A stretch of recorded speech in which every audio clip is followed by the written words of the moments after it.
तो अच्छा, मतलब आप बहुत इंटरेस्टिंग बातें बता रहे हो, और ये वो बातें हैं जो आम आदमी जानना चाहता है, सुन नहीं पाता है, क्योंकि अब बिल्कुल आप बिल्कुल। सुना रहे हो तो वो चीजें हाँ तो धीरे धीरे विश्वास में लेकर आ रही हैं। अच्छा, मैंने एक बात सुनी है कि ये जो तांत्रिक होते हैं इनके पास कपाल होता है, बिल्कुल होता और वो कपाल किसी पहुंचे हुए तांत्रिक का होता है, है। अघोरी का। अघोरी का होता है। तो ये कपाल वाली बात क्या है? कपाल सिद्धि भी कर रखी है मैंने। आपने की? आपके पास बिल्कुल कपाल है? बिल्कुल है मेरे पास कपाल। अभी मैं किसका ये कपाल है मान वो? लो कि मेरे वो जो घोरी जो गुरु थे ना, हाँ हाँ। उनका है। अच्छा। इसमें क्या होता है कि हमारे में जैसे अघोरी हो गया, तांत्रिक हो गया, जो हम्म जिसका गुरु है, तो वो बोलता है कि तू मेरे कपाल को सिद्ध करना, जब मेरे को 100 वर्ष पहुंच जाए हम्म। तो मेरे कपाल को सिद्ध करना और उससे अच्छे अच्छे कार्य करवाना। अच्छा। तो इसमें जो मैंने मेरे गुरुजी का कर रखा है, और मेरी भी कहानी थोड़ी अजीबोगरीब है। जैसे क्या, एक बार जैसे क्या सुनाइए। कि अब आप पूछोगे कि भाई आप किस एज में आए हाँ तंत्र के हाँ। अंदर, आप कैसे आए, कैसे आना हुआ। आपकी ऑडियंस भी शायद सोच रही होगी कि मतलब भाई ये उम्र अभी इनकी इतनी नहीं है, यंग हाँ। दिख रहे हैं कैसे। तो और इतनी मेरी सारी सिद्धियां, इतनी सारी मेरी साधनाएं। उम्र पे मत जाइए, मतलब मैं दिखने में बालक हूँ, मेरी उम्र पे मत जाइए, लेकिन मेरे तजुर्बे को देखिए। कितने ठीक है, साल हो गए आपको? मैं तो जन्मजात से हूँ इस चीज में, मेरे को पता ही नहीं है क्या हुआ क्या नहीं हुआ। मैं गुरुजी के साथ था हमेशा से, शमशान के अंदर उनकी सेवा जब से करता होश था। संभाला तब से शमशान बिल्कुल में? बिल्कुल। इसमें भी इसके पीछे एक रीजन है हम्म। कि मेरे जो गुरुजी थे हाँ। वो भिक्षा भी मांगते थे, अघोरी अच्छा। थे, किसी के घर पे खाना खा लेते थे, और ये मांस और मदिरा का भी सेवन करते थे, क्योंकि अघोरी मांस और मदिरा करता है, क्योंकि मांस के बगैर तो अघोरी काम ही नहीं करेगा। और अघोरी मदिरा भी पीता है, क्योंकि मदिरा नहीं पिएगा तो वो शमशान में ही नहीं रह सकता भाई। वो तो मतलब भांग धतूरे खा पी के लीन रहते हैं, मस्त रहते हैं। अघोरी कौन है? शिव का ही तो अंश है, और शिव का वो रूप है जो शिव तांडव करते हैं ना, जी। जटाएं खुली, भस्म लगाए, शिव तांडव कर रहे हैं, वो अघोरी का रूप है। तो ये शिव का अंश है, शिव का ही रूप है अघोरी। तो उसमें क्या हुआ कि मेरे जो गुरुजी थे ये माता जी के पास जाते थे, मेरे को पता नहीं कौन है क्या है, जो गुरुजी की बताई हुई बात है वो बता रहा हूँ। तो माता जी के मतलब बच्चे नहीं होते थे। अच्छा। तो गुरुजी ने बोला कि क्या बात है बेटा, क्यों उदास बैठे हो आप? तो माता जी ने बताया कि भाई कर्म है वो ऐसे ही हमारे, तो संतान की कोई प्राप्ति नहीं है, संतान का कोई सुख नहीं है, परेशान है काफ़ी दिनों से, वर्षों से। तो गुरुजी ने धूणे से एक पुड़िया देखी, मेरे धूणे पे आना और पुड़िया ले जाना, भभूत की, जो भभूत होता है ना धूणे का, हाँ। वो 1.25 महीने पी लेना, और बच्चे होंगे 2 होंगे एक साथ में, जुड़वा बच्चे। पहला बच्चा जो होगा वो मेरे पास छोड़ना पड़ेगा जब 3 वर्ष का हो जाएगा, क्योंकि जन्म से ही तो बच्चे को ले नहीं सकते कि माँ का दूध नहीं छुड़वाते हैं बच्चे का। 3 साल का होता है तो वो ऐसी पोजीशन में रहता है कि माँ को जानता है, लेकिन वो पूरे वैसे नहीं जानता अलग है। से भी रह हाँ, सकता है। वो अलग से भी रह सकता है अगर उसको वैसी आदत डाल देंगे तो उस टाइम पे गुरुजी के पास मेरे को चढ़ाया गया था। आज वो शेरनी भाई, माँ का भी एक इतना बड़ा कलेजा है कि वो मतलब अपने बच्चे को चढ़ा रही। देखो, एक माँ के चाहे बेटा एक बहुत हो बड़ी बात है। चाहे 10 हो, सभी मतलब वो कहते हैं ना कि वो 9 महीने पेट के अंदर रखते हैं ना, तो दुख दर्द पीड़ा वो सहन करती है। तो 10 भी होंगे तो वो नहीं देगी, लेकिन उस शेरनी का इतना बड़ा दिल था कि सीधा गुरुजी के पास चढ़ा दिया, निसंकोच। इसके ऊपर भी एक चीज बताऊं आपको कि बच्चा चढ़ाना कोई छोटी सी बात नहीं है, एक बहुत बड़ी बात है, बहुत बड़ा त्याग है, बहुत बड़ा त्याग है। गुरु परीक्षा भी हुई है इसकी, शायद आपको पता है, तो किसकी हुई है आप बताओ, मुझे नहीं वरना पता। मैं बताता हूँ। बताइए। आपने मोर ध्वज राजा की कहानी सुनी होगी? नहीं, मैंने नहीं सुनी। मोर ध्वज राजा जो ब्रह्मदेव को मानते थे। अच्छा। ब्रह्मदेव के बहुत बड़े मतलब भक्त थे। हाँ हाँ।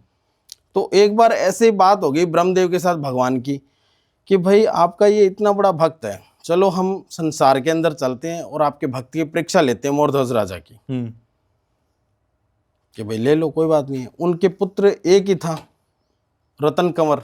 अच्छा। जिसका नाम था रतन कंवर। राजा के एक ही पुत्र था, रतन कंवर।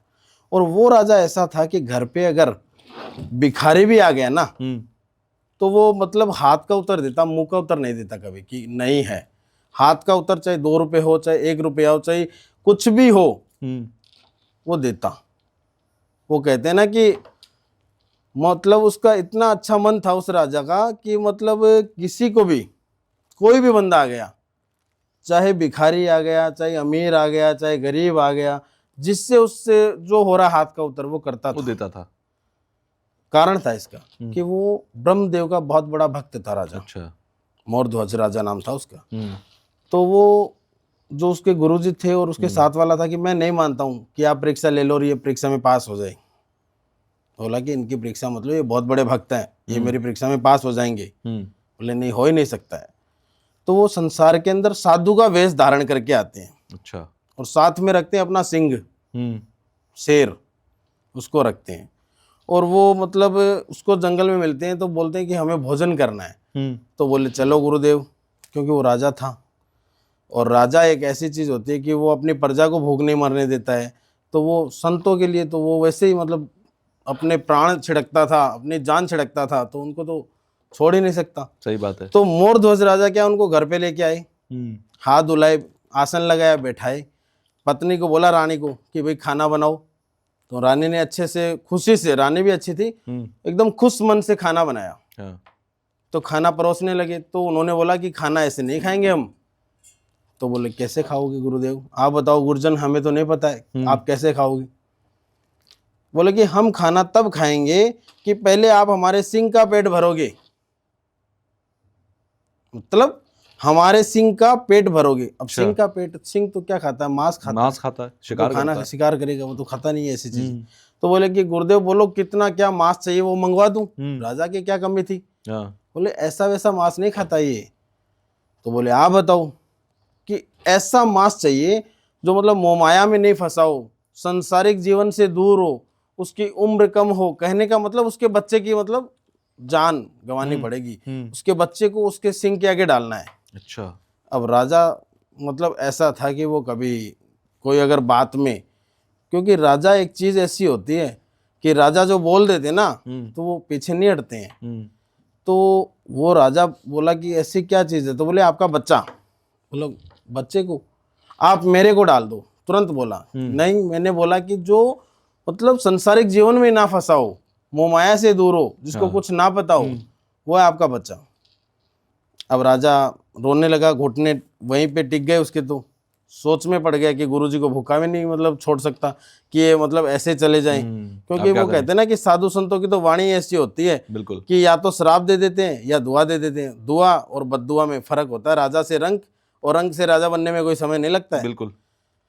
तो राजा रोने लगा कि गुरुजी आप ही कोई हल बताओ। तो बोले भैया कोई हल नहीं है ऐसा, कोई बात नहीं, आप खाना नहीं खिला रहे तो हम चले जाएंगे। बोले नहीं ऐसा मत करो, पैर पकड़ कर रोने लगा। फिर रानी को बताया तो रानी भी रोने लगी। भाई ऐसी कोई माँ थोड़ी है जो अपने बच्चे को मतलब जान गंवाने देगी। बिल्कुल। लेकिन राजा ने सोच लिया, दृढ़ निश्चय लिया कि नहीं मैं ये करूंगा और इनको भूखा नहीं जाने दूंगा। मेरे दहलीज पे आए हैं, मेरे दहलीज से कोई खाली नहीं गया। तो ये साधु संत महात्मा साक्षात भगवान का रूप, पता नहीं, वो कहते हैं ना कि पता नहीं किस रूप में आकर नारायण मिल जाएगा। मतलब कब भगवान का रूप, क्या पता किस रूप में आ जाए। तो राजा ही था। तो रानी को समझाया, रानी रोने भी लगी, लेकिन फिर भी निसंकोच करते हुए अपने बच्चे को वो ऊपर लेके गया अलग रूम में। वो जो तलवार बोलते हैं वो लेके गया। बोले कि 2 टुकड़े करने इसके, सीधे ऐसे फाड़ करने रतन कंवर के। एक टुकड़ा महल में रख देना, अच्छा, एक टुकड़ा सिंह को डाल देना। तो उसने एक टुकड़ा सिंह को डाला और एक टुकड़ा अपने हाथ से वहां रख दिया। और अब बोलते कि अब खाना लगाओ। अब वो खाना तो लगा दिया और रानी को भी बुलाया, राजा को भी बुलाया। बोले आप साथ खाओ। वो कांप रहे हैं, धूस रहे हैं, रो रहे हैं। बच्चा ही गया, खाना किस काम का भाई।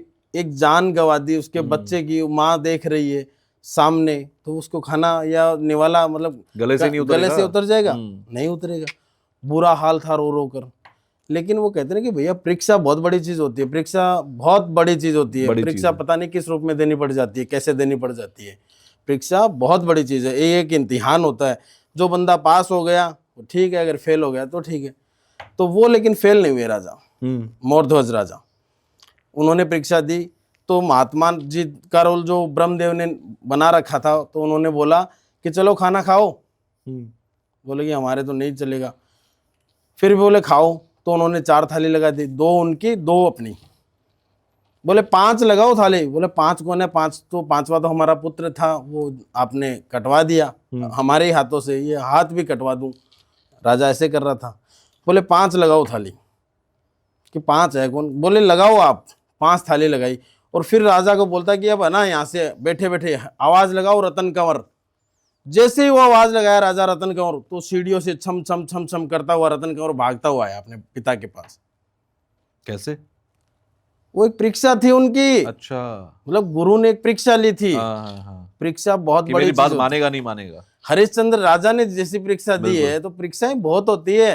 हरिश्चंद्र राजा मतलब हरिजन के घर पे और जगह शमशान में, मतलब कितनी कितनी बड़ी परीक्षा दी है। देखो कोई चीज में ऑडियंस भी मतलब मेरी बात को गलत लेके ना जाए, मैं जो कहानी है वो बता रहा हूँ, हाँ। ठीक है। ये नहीं कि ये कहानी कोई मैं मेरे मुंह से बता रहा हूँ, ये जो आगे से चल रही है वो चीजें बता रहा हूँ, ठीक है। तो इसमें तो जो मोरध्वज राजा की जो कहानी है ना, ये बहुत बड़ी है। मतलब वो राजा ऐसे नहीं बना था, परीक्षा ली थी उसके गुरु ने, ब्रह्मदेव ने। तो परीक्षा में पास होना भी कोई छोटी सी बात नहीं है, मुश्किल बात होती है, बहुत मुश्किल है। अच्छा, आजकल किस तरह के लोग सबसे ज्यादा आपके पास आते हैं काम कराने? वशीकरण के लिए, मारण के आते लिए? हैं, वशीकरण के किस भी तरह आते के? हैं, मारण के भी आते हैं, बहुत से केस हैं। मतलब मैं खुद सोच सोच कर है ना, मतलब परेशान रहता हूँ कि ये क्या हो रहा है। अवैध संबंध के जैसे मान लो, वैसे भी आते हैं। अच्छा, बहुत से आते हैं, मतलब बताने में भी शर्म आ रही है, कहना लेकिन चाहते क्या हैं लोग? करें अवैध संबंध के लिए क्या भाई। मतलब? अवैध संबंध में आजकल देखो वो बोलते हैं ना कि ये है कलयुग। हाँ। वो कहते हैं ना कि रामचंद्र कह गए सिया से, ऐसा कल युग आएगा, हंस चुगेगा दाना दुन का, कौआ मोती खाएगा। कारण कि एक कलयुग आएगा, ये वो कलयुग ही है। मतलब जो त्रेता युग था वो तो चला गया, ये कलयुग है। और इसमें बहुत सी चीज़ों का सामना भी करना पड़ रहा है, बहुत सी चीज़ें देखनी भी पड़ रही है। कारण है कि अवैध संबंध की आप बात कर रहे हो, तो मतलब जैसे अब एक बहू और एक ससुर, एक बाप बेटी का रिश्ता होता है, बिल्कुल, एक पवित्र रिश्ता होता है। बिल्कुल है। लेकिन ससुर का फोन आ रहा है कि मैं मेरे छोटे बेटे की बहू को चाहता हूँ। अब अच्छा। बताओ, ऐसे भी आते हैं, क्या कर ले उनका।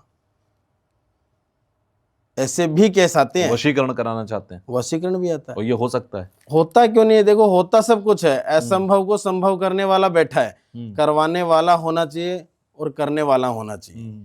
लेकिन मैं तो ये जानता हूं कि कंडीशन और सिचुएशन देखकर कोई काम करो।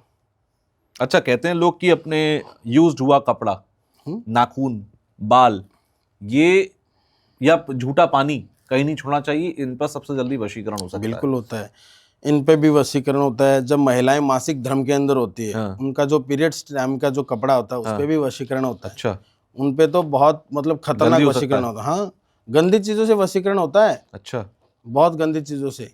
और ये क्या होता है कि जैसे शमशान के अंदर एक मेलड़ी माता होती है, हाँ, उस मेलड़ी माता के जरिए ये काम होता है। अच्छा, शमशान के अंदर ये मेलड़ी माता, आप यूट्यूब पे भी सर्च मार लेना कि मेलड़ी माता से वशीकरण कैसा होता है, क्या होता है, किस तरह होता है। तो इंसान खींचा चला आएगा आपकी तरफ। वशीकरण भी बहुत से प्रकार के हैं। खींचा चला आएगा, मैग्नेट बन जाएगा। ऐसे चुंबक कैसे होता है, चुंबक वैसे होने लग जाएगा ऐसे। अच्छा, लेकिन उसके लिए भी वशीकरण बहुत प्रकार के होते हैं। वशीकरण के अंदर क्या होता है कि जैसे कोई कहता है कि मोहिनी वशीकरण करवाओ जी, कोई कहता है कि कामिनी सिंदूर का वशीकरण करवाओ, कोई कहता है कि ये करवाओ वो करवाओ। लेकिन मैं आपको एक ही सजेशन दूंगा कि सबसे बड़ा पावरफुल वशीकरण होता है तो काजल वशीकरण होता है। अच्छा, मोहिनी वशीकरण भी होता है, लेकिन काजल वशीकरण एक ऐसी चीज है कि अगर बंदा कोई बाहर भी बैठा ना, यूके, कनाडा, अमेरिका जो भी है, वहां तक ये चीजें होती हैं। काजल में क्या होता है? काजल इसको सिद्ध किया जाता है, ये एक प्रसाद के रूप, काजल सिद्ध हो जाएगा? काजल को सिद्ध करना पड़ता है, और ये प्रसाद के रूप में किसी को दे दिया तो काम भी हो जाता है। ये हर किसी के पास, हाँ, हर किसी के पास नहीं मिलता ये काजल। ये हमारे जैसे के पास ही मिल सकता है जो हम सिद्ध करते हैं। इसको सिद्ध करने की विधि भी अलग है। इसको सिद्ध करते हैं ना, तो जैसे मान लो कि होली दीपावली का समय हो गया, क्योंकि होली और दीपावली के समय में लोग बोलते हैं कि नाइट में घूमने चलेंगे, मार्केट में रोशनी देखने चलेंगे। लेकिन मैं ये कह रहा हूँ दीपावली के समय 12 बजे के बाद आप कहीं मत जाओ, घर के बाहर भी मत जाओ, क्योंकि उस टाइम पे सबसे बड़ा तंत्र क्रिया होता है। तंत्र जितना भी होता है ये दीपावली और होली के टाइम पे होता है, सबसे तेज होता है और पावरफुल होता है। तो उस टाइम पे हम क्या करते हैं कि शमशान के अंदर काजल को सिद्ध करते हैं। अच्छा, और ये काजल ऐसा है कि अगर कोई बंदा बाहर बैठा काम करवाना चाहे तो मैं यहाँ भी कर सकता हूँ उसके ऊपर। अच्छा, मतलब यहाँ बैठे बैठे? बिल्कुल, यहाँ बैठा बैठा कर सकता हूँ। उनका नाम, फोटो, डेट ऑफ बर्थ, उन फोटो से कर सकता हूँ काम। बल्कि मैं काम करता हूँ तो कपड़े पे भी कर देता हूँ, नाखून पे भी करता हूँ, सिर के बाल जो हो गए ना, सर के बाल, उस पे भी कर देता हूँ। अच्छा, ये सिर्फ मैं इसको चाहता हूँ ये मुझे मिल जाए, या मैं उसको चाहता हूँ वो मुझे मिल जाए, यहीं तक सीमित है? या मान लो कि मैं किसी कंपनी में काम करता हूँ, मैं चाहता हूँ मेरा बॉस मेरे फेवर में रहे, उस पर भी हो जाएगा। बिल्कुल भाई, वशीकरण का मतलब क्या है? वशीकरण कोई जरूरी थोड़ी है कि कोई चाहता हूं उसी को बस ऊपर करो और उसी के ऊपर होगा, नहीं। वशीकरण का मतलब जो बंदे के ऊपर आप वशीकरण करवा रहे हो, तो पहले तो उसके ऊपर आपका उसके साथ अटैचमेंट होना जरूरी है। अच्छा, कांटेक्ट में होना जरूरी, ये नहीं है ऐसे नहीं होता है। कोई भी रास्ते पे चलते पे बोल देगा कि मेरे को इसके ऊपर ये वशीकरण करना है, मतलब वो बंदा आपके अटैच में होना चाहिए, कांटेक्ट में होना चाहिए, उसी के ऊपर ही वशीकरण होगा। या फिर उसकी कोई चीज हो आपके पास, कोई कपड़ा, सर का बाल, फोटो, ऐसी कुछ चीजें हो तो और भी अच्छा है। लेकिन वशीकरण होता है। आपने करा है किसी पे? बिल्कुल करा है, ऐसी बात नहीं है नहीं करा है, लेकिन सिचुएशन देखी जाती है। मैं लालच में नहीं करता हूँ ऐसे। अच्छा। तो मेरे पास एक केस भी आया था। क्या क्या केस था वो? एक केस आया था, एक बंदा था वो लालची भी था, तो उसका भी मैंने काम देखा, मैंने मना भी कर दिया उसको। वो था एक लड़का ही था, मतलब कोई लड़की थी, उसके ऊपर वशीकरण करवाना था, उसको सिर्फ यूज करके छोड़ना था। अच्छा। और वो बंदा कम से कम 15 दिन तक मेरे पास चक्कर लगाता, 15 दिन तक लगाया, मैंने गौर नहीं किया उसके काम पे।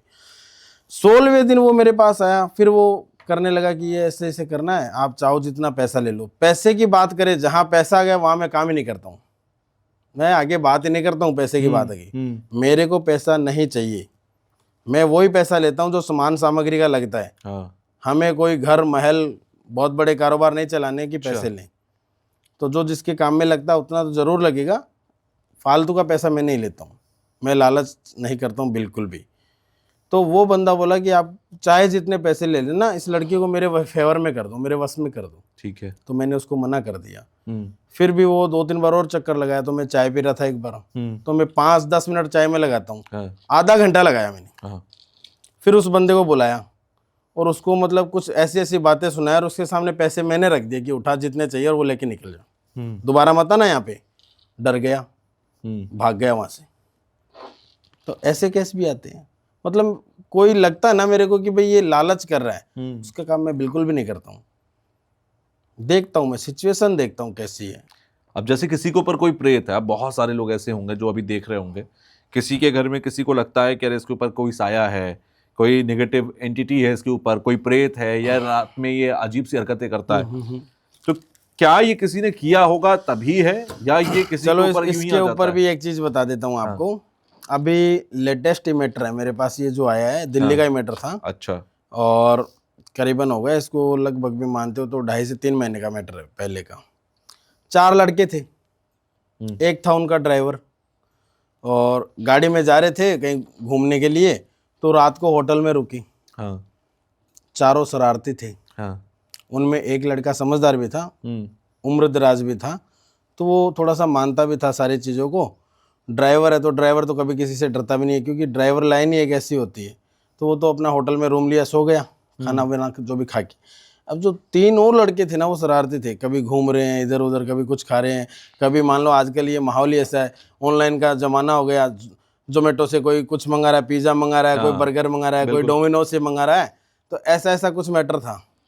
तो डर भय का माहौल नहीं था, कभी गाजर का हलवा मंगा लिया, कभी मूंगफली मंगा ली। अब वो जो होटल थी ना, उसके सामने था एक बरगद का पेड़। अच्छा। और उस पेड़ के अंदर भूतों का निवास था, प्रेत था एक। अब वो क्या है कि वहां खड़े खा रहे हैं, पी रहे हैं मीठा और ये सब चीजें, तो वो प्रेत होते हैं, तो वो तो मीठे के पीछे भागते हैं। तो वो क्या है कि जो 3 लड़के थे ना, उसमें से एक लड़के के अंदर प्रवेश कर गया। अब वो क्या है कि रूम के अंदर दोस्तों के साथ रह रहा था ना, कभी जैसे बेड पे जो पीले पड़े रहते हैं, जो तकिया बोलते हैं, वो फेंक रहा है, कभी शरारत कर रहा है। तो लड़कों को लगा ऐसे नॉर्मल चल रहा है, ये सब दोस्तों में होता है। घर पे चला गया तो वही हरकतें, मतलब घर वाले हो गए परेशान कि ये हो क्या रहा है, समझ नहीं आ रहा। तो मेरे को बुलाया एक बार, मैं चला गया वहाँ पे, तो मैंने देखा वहाँ पे तो उस बंदे के अंदर प्रेत ही नहीं था, एक जिन भी था।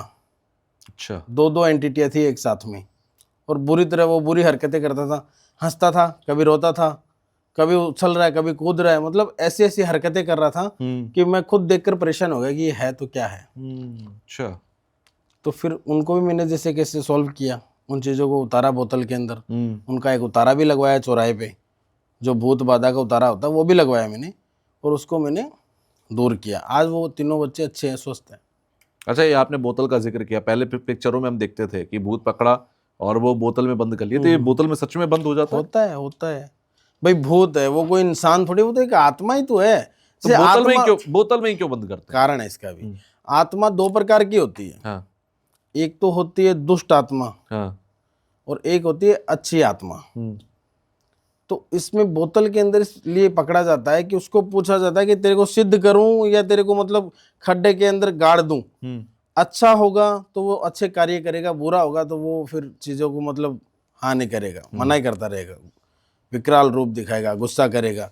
तो उसको बोतल में डालकर गाड़ देते हैं। अब कारण है उसका कि ये आप कह रहे हो कि बोतल में कैसे आ जाता है, तो बोतल में आने का कारण है कि वो एक हवा है, एक ऐसी एंटिटी है। अब जैसे मान लो कि बंदा खत्म हो रहा है, भाई ये अपना एक मिट्टी तो ये शरीर है, ये भी किराए का है, बिल्कुल कुछ नहीं जाएगा। लोग करते ना कि ये धन मेरा है, ये मोह माया और ये सब यहीं रह जाएगी, खाली हाथ आया और खाली हाथ जाएगा, कुछ नहीं साथ जाएगा। वो कहते ना कि क्या लेके आया बंदा, क्या लेके जाएगा, 2 दिन की जिंदगी है, 2 दिन का मेला। मतलब जीवन के अंदर खाली हाथ आया और खाली हाथ जाएगा, न कुछ लेके आया न कुछ लेके जाएगा।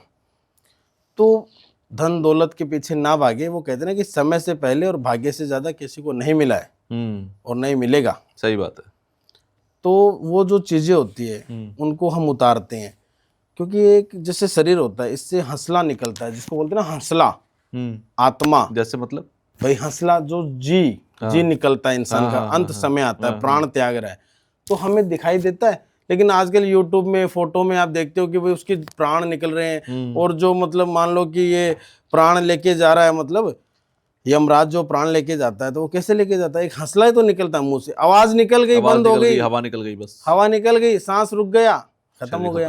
तो इतना सा बड़ा एक जी होता है और कुछ नहीं होता। ये शरीर इतना बड़ा हो जाता है, दिखता है ये मिट्टी हो जाएगा, जी इतना सा बड़ा रहता है तो बोतल में भी डल जाता है। अच्छा। तो वही जो जी जो हंसला बोलते हैं वही एक आत्मा होती है, और वो एक ऐसी एंटिटी होती है, वो एक हवा होती है। अब जैसे मान लो कि हवा है, हवा चलती है तो हम उसको महसूस करते हैं, हवा को देख नहीं सकते। हवा को किसी ने देखा है क्या? कोई नहीं देख सकता। महसूस करते हैं कि हवा चल रही है। अब जल को लोग कहते हैं कि जल देवता है, मानते हैं जल ही जीवन है, जल है तो कल है।